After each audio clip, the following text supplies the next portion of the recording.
Bueno, el capítulo 6, como decíamos, es del lenguaje de programación, que se llama script. El lenguaje de script es lo que sería el lenguaje de smart contracts, que los smart contracts son básicamente piezas o ciertas condiciones, y esas condiciones son las que van a estar representando, eh, las que van a indicar cuándo se van a usar y cuáles son las monedas Bitcoin que se van a utilizar para la ejecución de esos smart contracts. Acá a la izquierda en esta slide van a ver que hay un diagramita ahí de una pila, por eso se ve el push y el pop, porque el lenguaje script es un lenguaje basado en pila. Se apila y se desapilan en la memoria datos y las instrucciones. Y así funciona el lenguaje. Bueno, y algo que menciona el libro es algo importante que no pasa desapercibido, que el lenguaje script no es Turing complete porque no tiene loops. O sea, no tiene forma, no existen las instrucciones para hacer un loop o un while, digamos, como tenemos en un lenguaje de programación que podemos conocer, cualquiera de ellos, que sea Turing complete. Y el motivo de esto es que hacer un loop con una condición y que ese loop fácilmente podría llegar a ser infinito, ¿no? De la ejecución. Como no habría una limitación para la ejecución de ese smart contract, entonces estaríamos cayendo en o produciendo fácilmente un denial of service, ¿no? O un ataque por denegación. Entonces, sacando los loops, no tenemos esa posibilidad. El libro también menciona que esto en Ethereum se evitó de otra manera y se evita con lo que es el gas, y los smart contracts en Ethereum consumen gas, que es una tasa que hay que pagar, y esa tasa que hay que pagar depende de las instrucciones que vaya ejecutando el contrato. O sea, a un programa más largo, un contrato más largo, paga más gas, y entonces no podría existir un loop infinito, porque se acaba el gas y se acaba la ejecución del programa. Hasta acá están, chicos, ¿no? Lo fueron leyendo, ¿estamos de acuerdo? ¿Sí? ¿Alguien quiere decir algo? ¿No? ¿Eduardo? No, todo bien. Buenísimo. Bueno,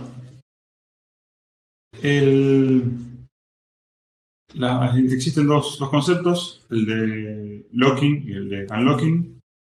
El locking es a lo que se le asignan los bitcoins con la ejecución de la transacción o del smart contract. Y el locking es lo que está definido en esa variable o en ese campo script public key que veíamos cuando hablábamos en el capítulo de transacciones de la vez pasada. La analogía que hace el libro o la forma de pensarlo es que esta public key, donde va a asignar estos bitcoins el contrato o el programa, es como una caja fuerte a la que se le asigna el dinero a esa public key, que todo el mundo podría conocer porque justamente es pública, pero que solamente la puede abrir el que tiene la clave, o sea, que tiene la clave privada, la private key. Sí, y eso es una persona el que controla la wallet, digamos, ¿no? Acuérdense que en Bitcoin, cuando hablamos de Bitcoin, una wallet es básicamente el par de claves, ¿sí? O sea, no existe el concepto de tener el saldo en la cuenta, una billetera con cosas adentro. No, ese par de claves público-privado.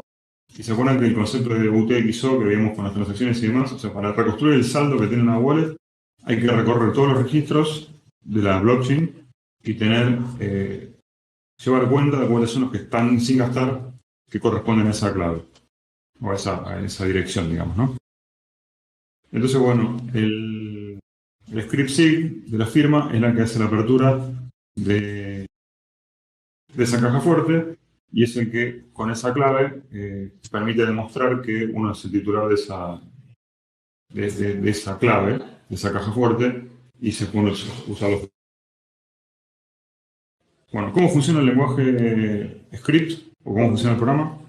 Como les decía, el programa funciona en forma de pila o de stack, basado en stack. Entonces lo que se hace es se pushean elementos en el stack para agregarlos y se hace pop de los elementos del stack para extraerlos. Se pueden pushear tanto elementos como instrucciones, y los elementos son los que son los datos, como vemos acá. Por ejemplo, acá tenemos esos dos cuadritos, la firma y la public key. Son cadenas de bytes de largo máximo de 520 bytes. ¿Sí? Entonces, un caso típico es una firma o una public key. Bueno, tenemos el formato DER, que es Distinguished Encoding Rules, que son los que codifican, es la forma de codificar las firmas SDSA de Bitcoin. Recuerden que son firmas digitales que trabajan con algoritmos de hashing sobre curvas elípticas, que veíamos en el capítulo 2. Entonces, este formato es para codificar en la pila o al elemento de script una firma de estas SDSA.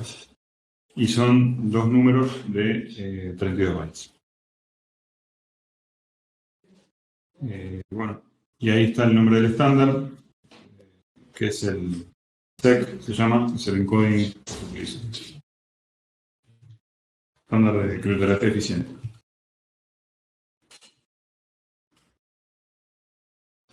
Bueno, las operaciones del lenguaje lo que hacen es ejecutar cosas sobre los datos, ¿sí? Por eso son operaciones. Y lo que hacen es consumen elementos del stack y van a pusher o no elementos en el stack. Acá están algunas de las más conocidas. Por ejemplo, opchecksig para checar la firma, el opdup para duplicar, el ophash 160 para generar un hash. Bueno, opdup lo que hace es obtiene el elemento de arriba de todo el stack, no lo consume y lo duplica. O sea, vuelve a colocar el mismo elemento de nuevo en el stack. Entonces, una operación que duplica el elemento del stack. ¿Sí? Ese como ejemplo de una operación de script. Bueno, algo importante es que una vez que se ejecutan todos los comandos, lo que se necesita, o el requisito es que el último elemento tiene que, resultante de la ejecución, tiene que ser distinto de 0. Si es 0, el script se considera que no hizo una ejecución válida, o sea, se lo tiene como no válido. Y si la ejecución del script se considera como no válida, se rechaza la ejecución. Es decir, los nodos de Bitcoin van a estar rechazando esa ejecución. ¿Sí? Entonces, ¿qué quiere decir eso? Que no va a estar incluyéndose en una transacción que contenga esta ejecución en el bloque de la cadena de Bitcoin. ¿Sí? O sea, no va a pertenecer a esa ejecución. Bueno, la otra instrucción súper utilizada es la de checksig. Es muy importante porque lo que hace es verificar una firma que le damos. Entonces, esta operación recibe dos parámetros, es decir, que va a desapilar dos elementos de la pila, que son la public key y la firma, y tiene que determinar si es válida. Acuérdense que con la public key podemos verificar una firma, ¿no? Porque esta firma se generó con la clave privada, ¿sí? Con el algoritmo hashing con la clave privada. Y se puede verificar con la clave pública. Bueno, entonces el resultado de esta operación básicamente es un booleano, ¿no? Si es true o false. El chequear la firma es chequear o no chequear. Esto se logra colocando un 1 o un 0. Es que es válido, y si no, coloco un 0. Bueno, entonces ahí tenemos un ejemplo que muestra el libro del código en Python, donde queremos codificar el logdup para duplicar. Entonces, bueno, lo que hace es agarra básicamente lo que está en el stack y le vuelve a pushear con el append que vemos ahí el último elemento que está en el stack. Sí. Esta función ahí devuelve Y bueno, lo que decíamos recién, ¿no? Que si luego de toda la ejecución no hay más elementos o el último elemento es cero, esa ejecución se considera válida. Fíjense que la operación updo, si no hay elementos en el stack, es decir, si el largo del stack es menor a 1, retorna false, ¿sí? Porque no puede duplicar nada que no hay. Es un error intentar duplicar un stack vacío, pero no tiene que duplicar una operación. Bueno, el primer ejercicio que propone el capítulo es escribir la función de hashing en la hash 160, que es la que vemos ahí. Ahí está el pedazo de código, bueno, voy a escribirlo, completar el pedazo faltante de la función. Ese es el primer ejercicio que da el libro. Vamos a avanzar un poquito y ahora vamos a ver. Le voy a proponer ahora qué hacer. Bueno, el capítulo sigue hablando de cómo parsear, o sea, cómo interpretar los campos del smart contract, ¿no? Del script. Bueno, tenemos la public key y la firma del script sig que se parsean. Tenemos que el primer byte puede valer entre 0, 1 y 4b en hexa. Y ese valor es n, entonces a partir de ese valor hay que leer los n siguientes bytes como un solo elemento. Y estos serían los 520, ¿no?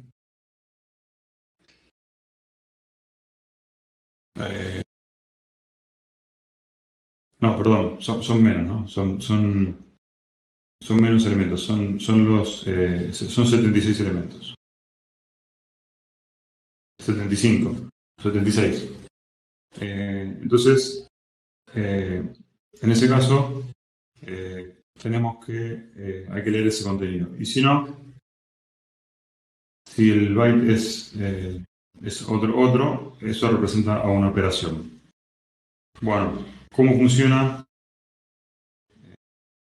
cuando tenemos un elemento con longitud mayor a este 4b o 75? Bueno, funciona aunque tenemos la operación push data 1, que le vamos a pasar el largo del elemento y luego el elemento. Y luego tenemos push data 2 para elementos todavía más grandes hasta los 520 bytes. Y como decíamos, el máximo es 520 bytes. La red de Bitcoin no permite tamaños mayores.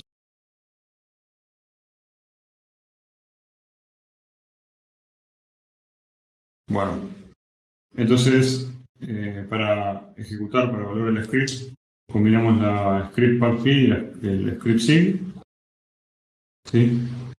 Y tenemos la caja fuerte, que es ese lockbox, el mecanismo de unlocking, y los tenemos que combinar. Entonces, con el lockbox es que representamos la caja fuerte esa que va a guardar los bitcoins transferidos o enviados, y con el unlocking es de donde se gastan los bitcoins. ¿Sí? Que ese unlocking sería el script sig, que es el de la transacción que lo ejecuta, ¿no?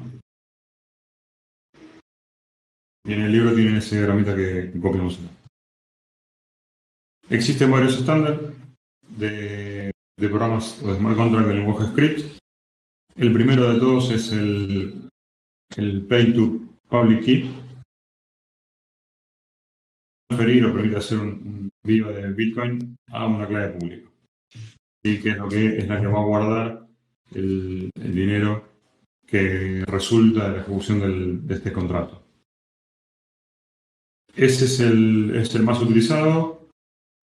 Los demás existen y ese, bueno, el P2PK es el que primero explica el libro. Así que, si les parece, mi propuesta era no dividir el capítulo en dos. La primera parte sería hasta acá y la segunda parte sería como es el estándar este de Pay to Public Key. Si les parece, propongo que hagamos un rato de manos a la obra y hagamos la implementación, sigamos con la implementación en Rust de lo que propone acá la explicación de el parseo de los campos del script. Están ahí, ¿no? Sí, ok. No sé, Nando y Marcos, si lo pudieron implementar algo del capítulo, o si no, lo hacemos ahora. Lo hacen ahora y lo hablamos. No sé qué es lo que implementaron, chicos, si quieren contar un poquito. Sí, lo tengo implementado. Aunque sí, lo podemos revisar después. Dale, Marcos, Necesario.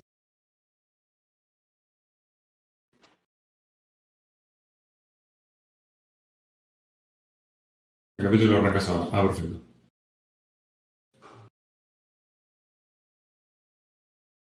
Capítulo lo arrancas ahora. Dale, bueno, nos tomamos un rato para implementar esto, si quieres, lo que hablamos recién del el parseo de Clearfield. ¿Cómo es esto de las operaciones que figuran en el libro? La 51, la 60, 76, esas que están ahí, la del DUP, el add, el hash, por lo menos interpretar qué son esas operaciones. Diría que hagamos un enum, digamos, ¿no? de cuáles son las operaciones posibles y cómo leer ese elemento que viene después, ¿no? Y lo vemos, si quieres, lo vemos entre todos después. ¿Les parece? Por lo menos media Vale. hora.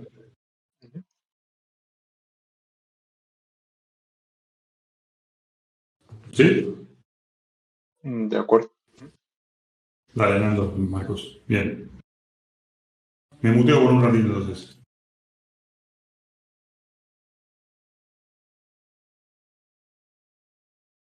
Bueno, acá estamos.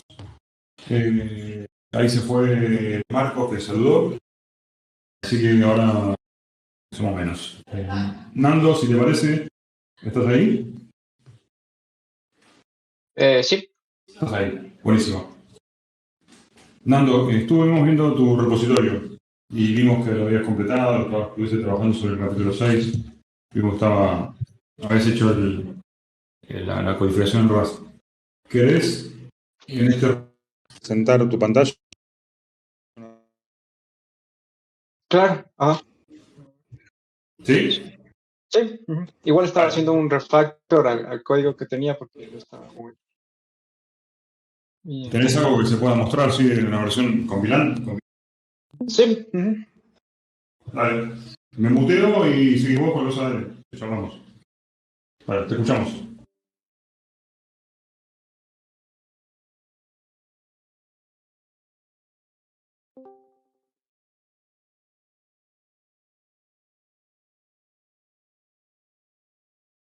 ¿Aló? ¿Escucha? Sí, perfecto, perfecto. Se escucha perfecto. Sí, no, se mató el Discord. Se cortó la pantalla, pero recién estaba compartiendo, pero ahora no se ve. Ahora, vamos, lo intento. ¿Ya? ¿Se ve bien? Ahí se ve. Ahí apareció. Genial. Ya. Entonces, este sería el parsing del script. Eh, la estructura que le tengo es un vector de comandos y los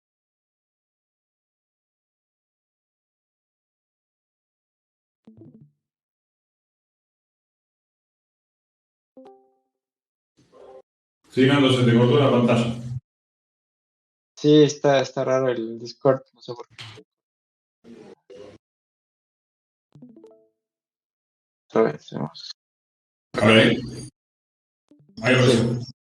genial.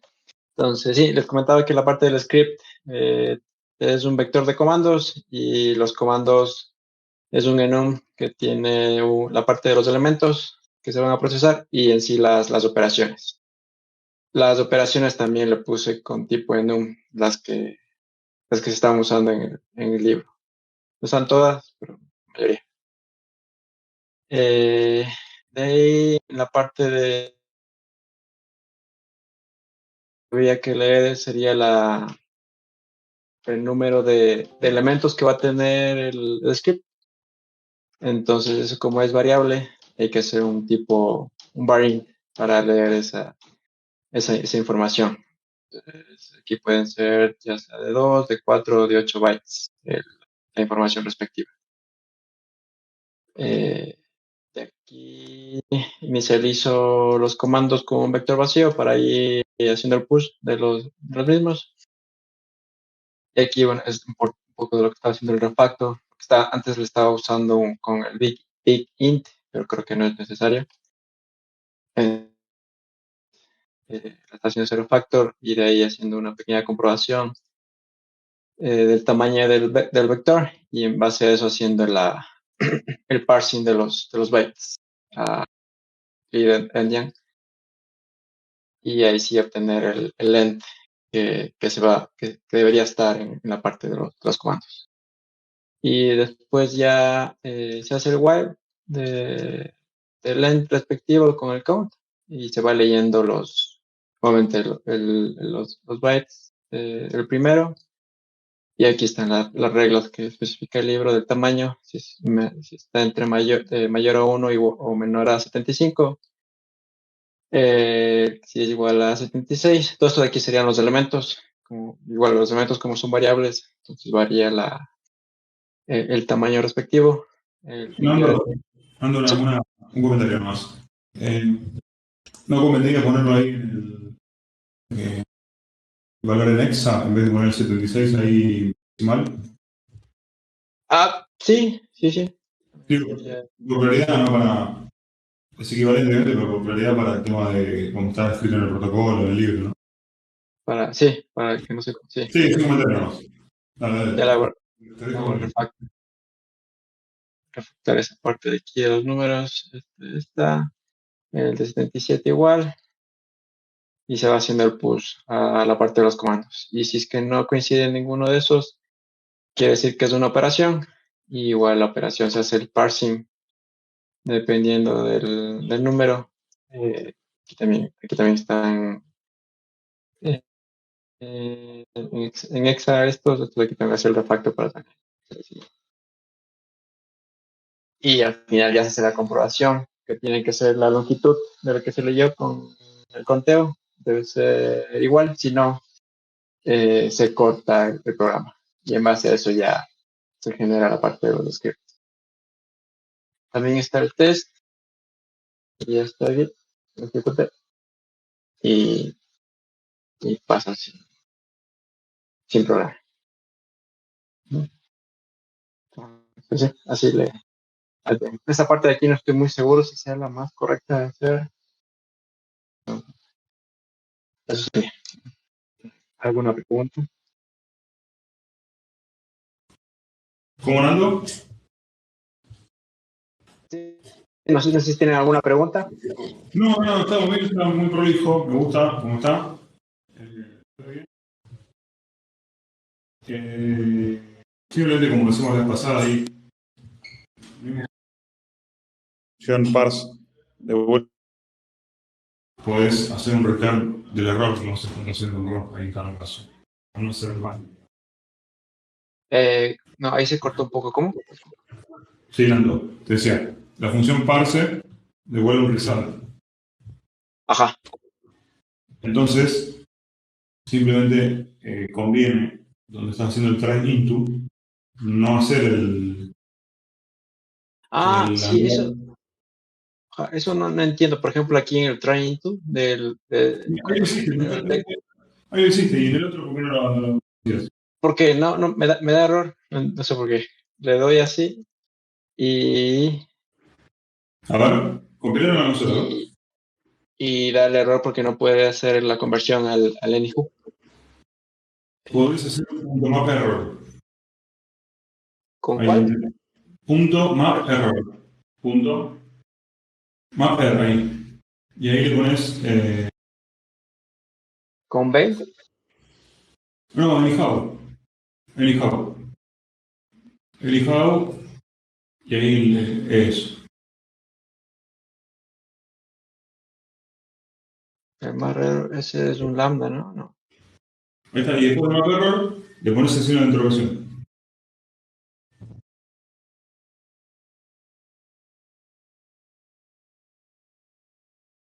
Ahí sí. Sí, sí, me queda mal. Este no debería ser un error, ¿no? Ahí está. Ah, sí, sí, queda más cerca. Ujú. Pero lo que no entiendo es por qué aquí el Train to sí le hace la conversión automática, Porque, y acá porque, no. porque en el caso de la conversión, el tipo de error es un tipo que no es anyhow. Y en el otro caso no. Ah, ok. En el caso de la conversión al vector, ese no. Es Ah, simplemente claro. eso. Ah, ok. Sí, Muy, muy completo el código, Nando, estaba muy bueno. genial.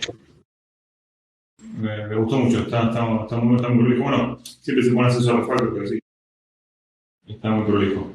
Así que no sé si alguien más tiene alguna. Eduardo, si quieres hacer un comentario. No, Eduardo está acá conmigo.